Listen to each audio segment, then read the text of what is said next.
বাংলাদেশের থরসব বিলাল ভাইয়ের যদি 10 মিলিয়ন ভিউ হয় তো আমার এই ভিডিওর মধ্যে কি 1 মিলিয়ন ভিউ হইতো না। তো আমার ভাই থাকে বাংলাদেশ, আমি তাই ইন্ডিয়া। তো আমার ভাইয়ের প্রতি অনেক অনেক ভালোবাসা রইল।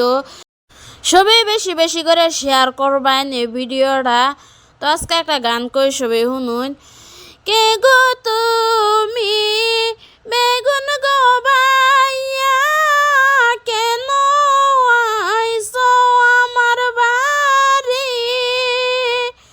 এখন তোমায় দিমু গো ব্যথা, তেলে বাইজা বাইজা গো। তুমি বেগুন ভাই আয়ো না আমার বাড়ি, তুমি বেগুন ভাই আয়ো না আমার বাড়ি। সবাই ভালো থাকবেন, সুস্থ থাকবেন। আল্লাহ হাফেজ।